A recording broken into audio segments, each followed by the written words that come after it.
John Skinner, how's he been doing since the Santa Anita Derby? He's been doing very well. We haven't done a lot. He jogged yesterday. That was his first day back on the track, but he looks good, happy, eating well. That's great. And your assessment of his third placing there in the Derby, what did you think of the race? I was happy with the effort he made. We're hoping he'd be second, because second would have given us the points to be sure we got in the Derby. So now we're a little bit on the cusp of it. But he ran really well. He had a really wide trip, but I think he finished really well.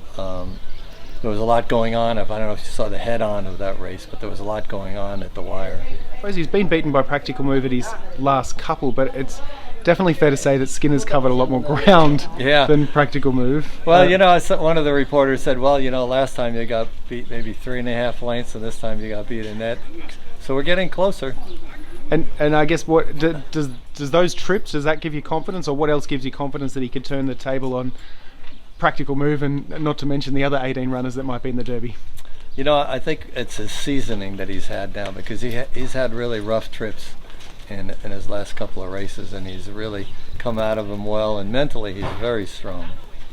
Yeah. And I don't know, maybe it's a trait of Curlin as a sire, because it seems like they have a lot of substance to them, and as they mature they get better, and mentally he's getting better and better all the time.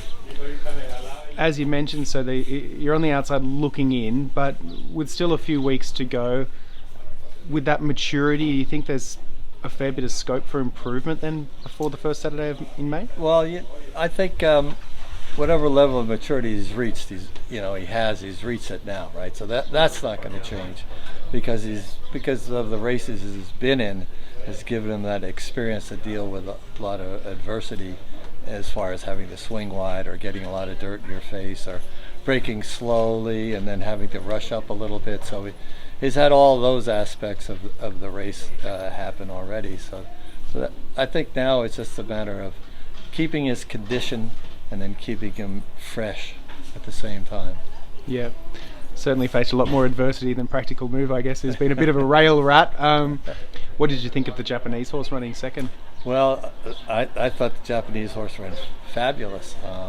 I think that he showed all that he needed to be in the Derby, right, to have a shot at it. He also had a little bit of a rough trip at the end there too, but he was game. He split horses. The rider pulled him through, and the horse responded well. So I think it was a pretty exciting race at the end for us. Assuming you get in, what's the plans, training schedule and shipping schedule between now and the first Saturday in May?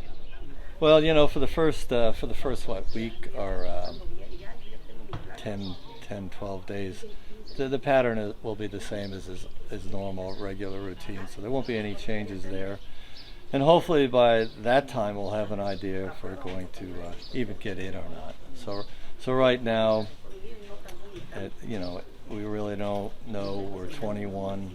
After Lexington, we could be bumped down a few more spots. So until we have a good feeling about it, I'm not going to get too hopeful or put too much pressure on the horse. I'm just going to wait and see.